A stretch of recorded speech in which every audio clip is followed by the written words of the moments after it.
This was the partner test from yesterday, and let's run through it. This is all review. This should be all review, right? How to solve different, this whole test was how to solve different types of equations. So question number 1 was a simple factoring problem. What you want to do is make sure the problem is set equal to 0. Now you can't take the square root of both sides because this has a middle term. So you're going to try to factor this. And how does it factor? 5x times x is 5x squared. And 1 and negative, yeah, that was right, 1 and negative 1. If you FOIL this out, you're going to get negative 5x plus 1x is your negative 4x. And then 1 times negative 1 is negative 1. Then you set each of these equal to 0. So x is equal to negative 1/5 and x is equal to 1. Both of these are good solutions. Now for number 2, this one you're going to square root both sides. I saw a lot of guys, a lot of groups squaring this and distributing the 3. That's not necessary. You're going to add 36 here. Whoops, that's a 3. And then divide by 3. So you have x minus 1 quantity squared is equal to 12. Then you're going to take the square root of both sides. X minus 1 equals plus or minus, simplify this, 2 root 3, and then add 1. I want exact answers. These are exact answers. When you give me decimal answers, those are called estimated. Number 3 was a fractional equation to solve. If you have a fraction set equal to 0, you set the numerator equal to 0. But you got to be careful. If the denominator is factorable, you may want to cancel, you're going to simplify it. So the numerator factors to be x plus 5 times x minus 2, right? But the bottom is x plus 5 and x minus 5. Now, if we set this numerator equal to 0, you're going to get negative 5 and positive 2. But we learned that x can't be negative 5 or 5. Why? Because you'll get a 0 in the denominator. So what you need to do is cancel those out and set just the numerator equal to 0. So for number 3, the answer should just be 2, not negative 5, because you cancel these 2.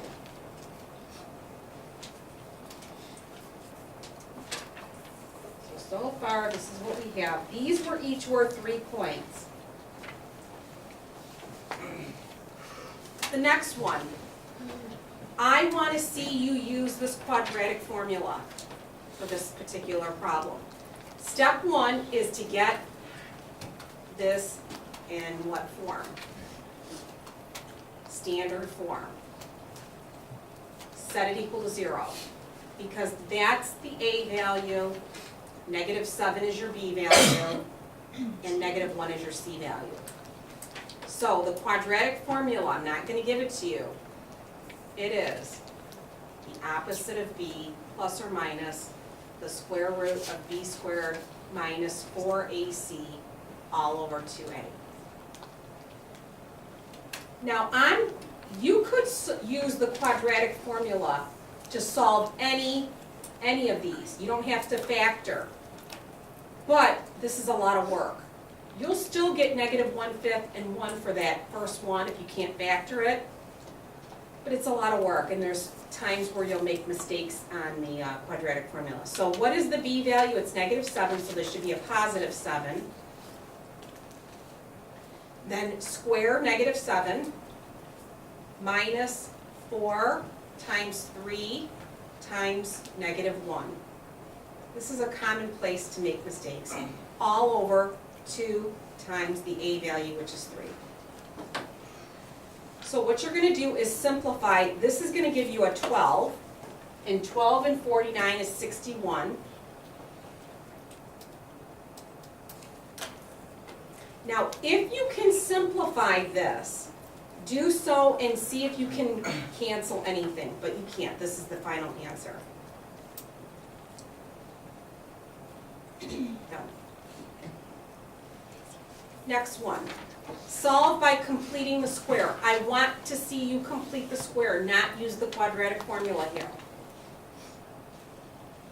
Okay? I'm going to give 4 points for this. 2 for the correct answer and 2 for your procedure. Same with this one. 2 for the correct answer and 2 for did you use the formula.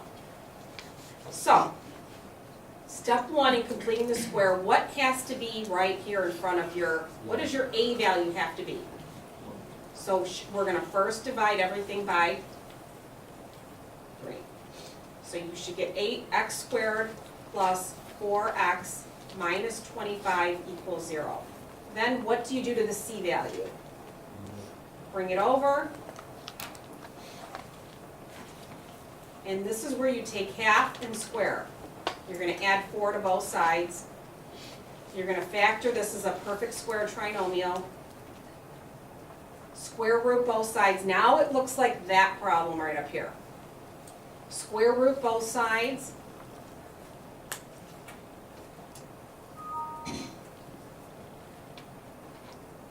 Don't forget plus or minus here. And then bring this 2 over to the other side. -2 plus or minus root 29. Now I want exact answers. These are exact answers.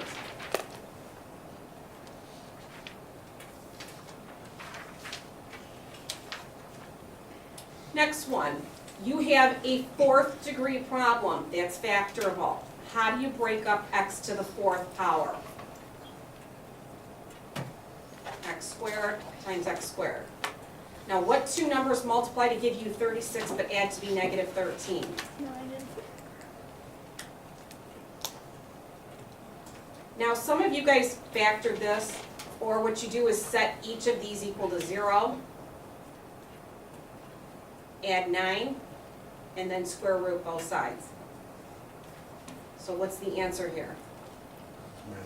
Plus or minus 3. There's 2 answers. Here, and this one is going to be x squared minus 4 equals 0. Add 4, square root both sides, and x is equal to plus or minus 2. If you don't have all 4 answers here, if you just have 3 and 2, it's half right. The answers are plus or minus 2 and plus or minus 3 for 4 points. The next thing, the discriminant, is the portion of the quadratic formula underneath the radical. It's this piece right, where's my quadratic formula? Right here. It's the b squared, not the square root. It's just this part right here. If this number, this is called your discriminant, if it comes out to be positive, that means there's going to be 2 real solutions. If it's 0, it's 1, and if it's negative, there are none. So, when you use the discriminant, the b value is -2, right? So -2 squared is 4, minus 4, a is c, a is 3, and c is going to be -3, right? Because I'm going to bring this over. It's not positive 3. So, if you multiply these together, what do you get? 36, and 36 and 4 is 40. So the discriminant's 40, that means there's 2 solutions.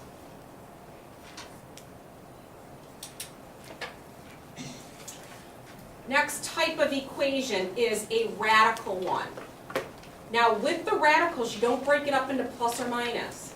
You're just gonna isolate this radical. So what should I first do with this plus 3? Subtract it. So it's the 4th root of 2x minus 3 equals 3. Now I need 4 of these. So if I raise this to the 4th power, I have to raise this to the 4th power. And by the way, 3 to the 4th power is not 12. What is it? 81. It's 81. Now what are you going to do? Add 3, you get 84. And then divide by 2. Answer is 42. And take a second to plug that in and see if it works, and it does. This was the biggest error problem right here. This is when you have to square both sides twice. So step 1, we did these in the notes, you're going to bring one of these to the other side. Does it matter which one? If you had a minus sign here, I would definitely bring that one over, but you could bring that, doesn't matter. But I'm going to just stick with this one, bring the square root of x plus 5 to the other side.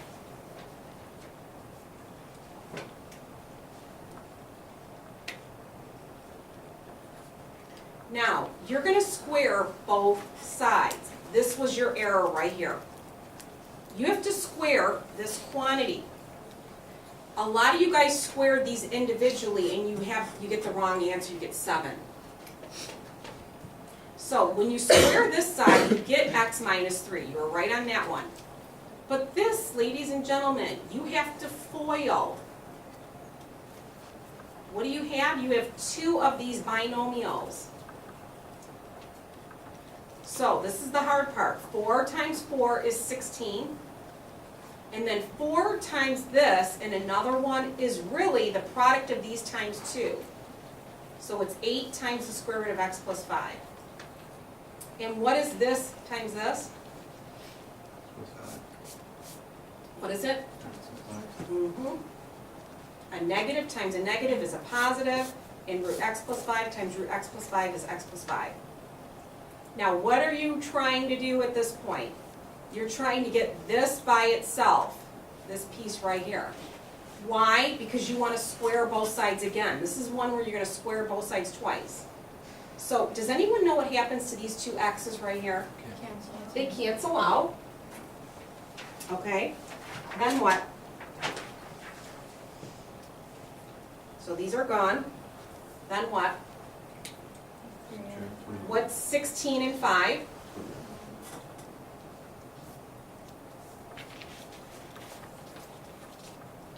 Then what? Subtract You're doing it right now. Subtract 21. So you get negative 24 equals negative 8 root x plus 5. Can I do anything with this negative 8? divide. You can divide both sides because it's saying negative 8 times.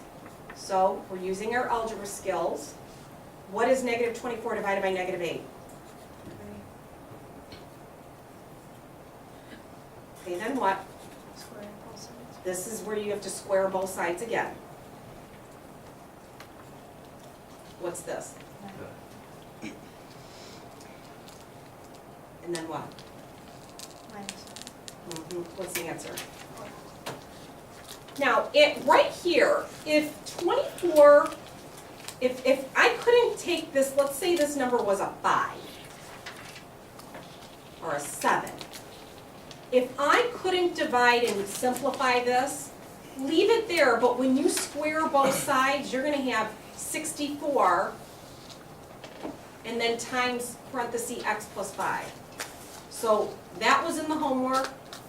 Correct? Make sure your homework's done. Number 10.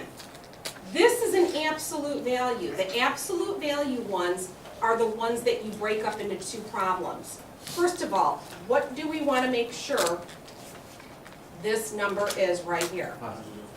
After the absolute value is by itself, right, make sure that's a 0 or a positive number. If it were a negative, what would you write for an answer? Okay, good. So we're ready to break this up into 2 problems. What are the 2 problems?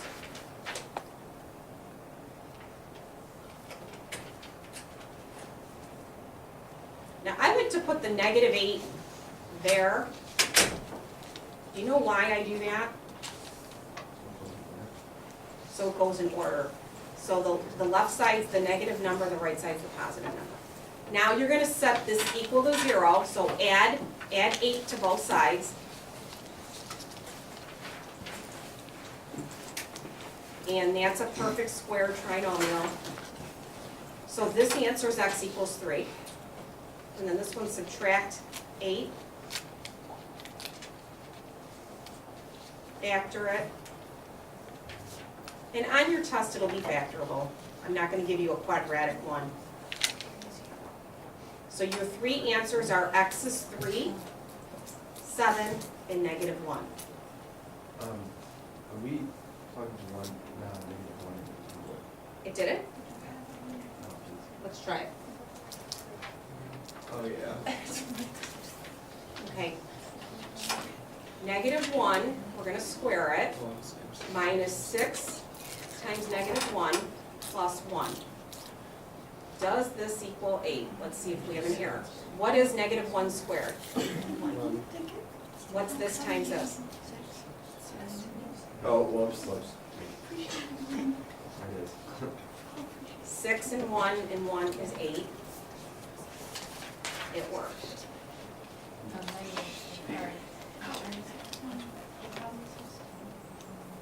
Now on a partner test, if you guys divvy up the work, you're not going to catch these kind of errors.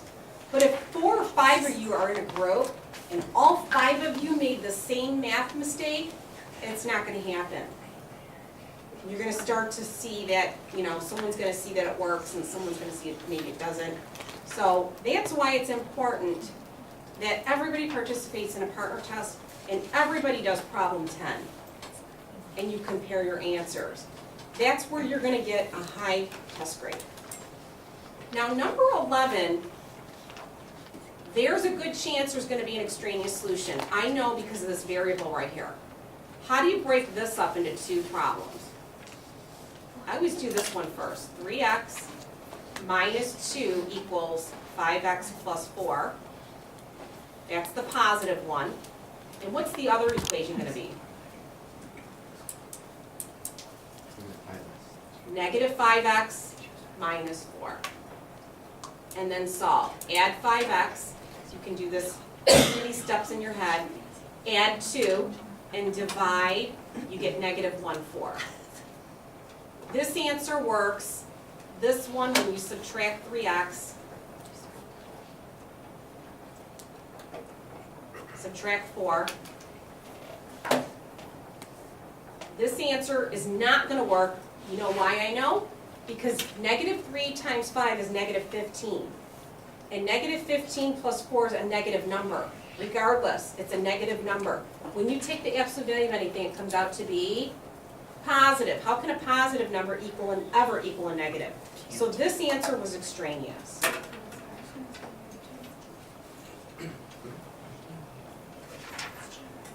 Okay, number 12 is a OR problem. What do you do here?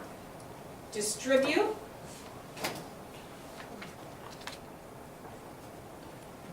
Solve each side separately. Subtract 10. And what do I have to do on this side here?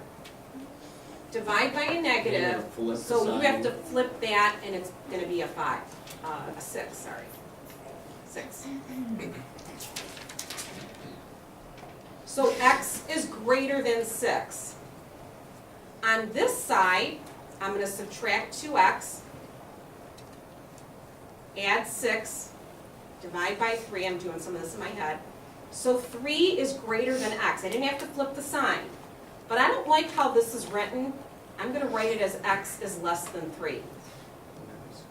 Now, can you draw this graph, x is greater than 6 or x is less than 3? Let's draw the graph of it.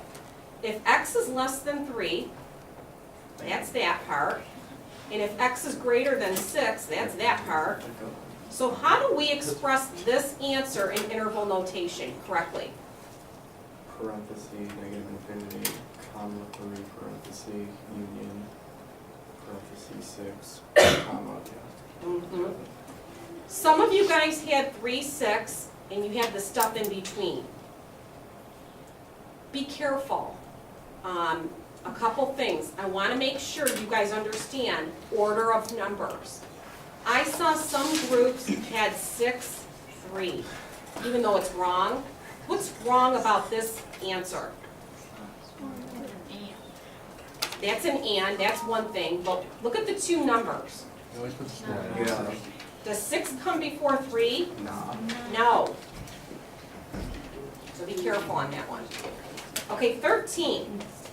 What kind of problem is this? This is an and. So you compound. So you're gonna have 3x minus 2 is less than or equal to x plus 10.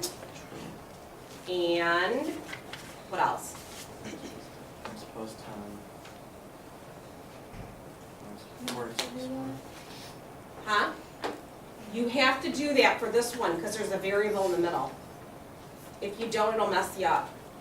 So subtract x, add 2, so x is less than or equal to 6, and subtract x, subtract 1, and x is greater than 3. So where are the numbers that are less than or equal to 6 and greater than, x is greater than 3? They are in between. This is where people made a mistake. They switched their 6, they put a 6 here and a 3 here, and this should be a bracket. Why am I putting a bracket at 6? Because it's greater, less than or equal to, and then it's everything in between. So how do you write this answer in interval notation?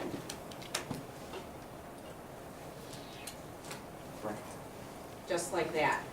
This one, I saw quite a few 6 and 3 were switched around. You guys had, some people had this. What's wrong with that answer? So it needs to be on the right. You don't go from 6 to 3, you go from 3 to 6. So watch that. Okay, now this one. If I were to sketch a graph of this, tell me the shape of it. Is it a cubic? Is it a V? What does it look like? Travel. It's a parabola, right? That's the shape of it, and it's right side up. Where is this thing going to hit the x-axis? Well, we have to find the roots. So what are you going to do? You're going to factor it. And find the roots. What are the two roots? 5 and -2. So we're going to call this one -2, and we're going to call this one 5. Now I want to know, where is the part of this graph that's less than or equal to 0? If these two are equal to 0, do you think the part that's less than 0 is above or below? What portion of this graph is less than or equal to 0? It's this piece right here. Now notice how, even though I got a 5 first and then a -2, I didn't put 5 here and then -2. Why? Because -2 comes before 5. So how do you write this answer in interval notation?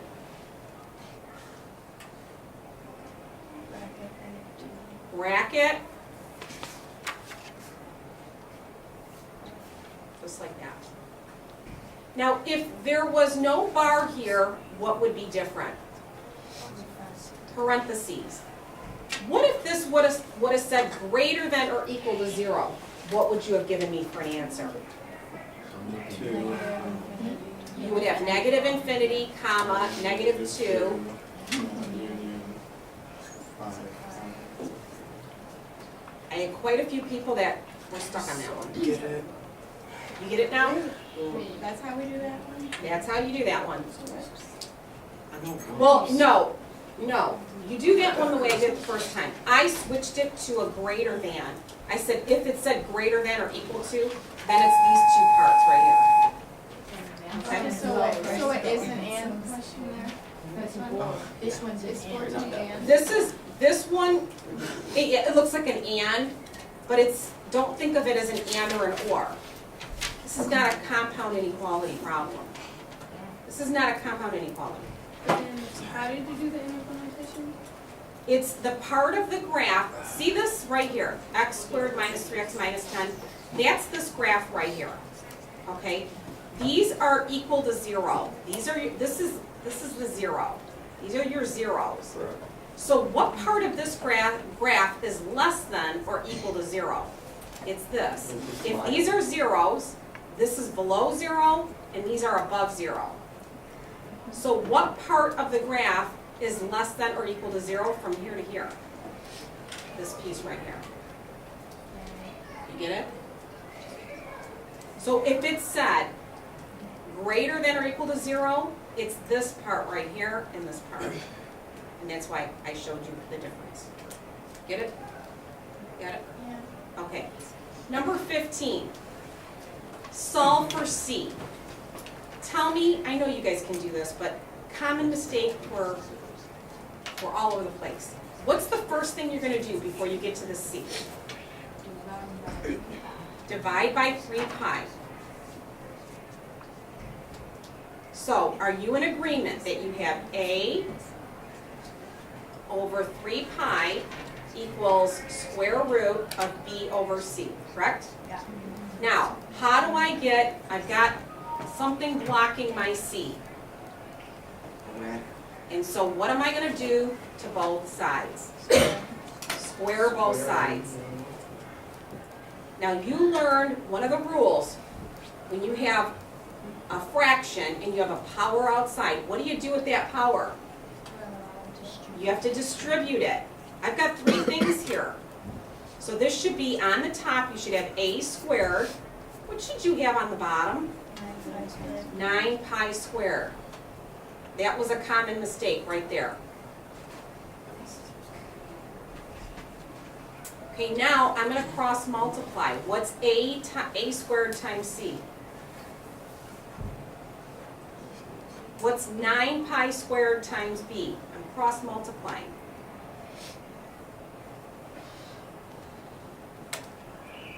And now I'm trying to get c alone. So what do I divide both sides by? Squared. Mm-hmm.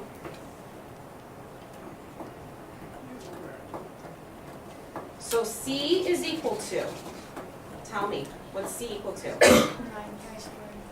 9 pi squared b over a squared. That's your best answer. And this last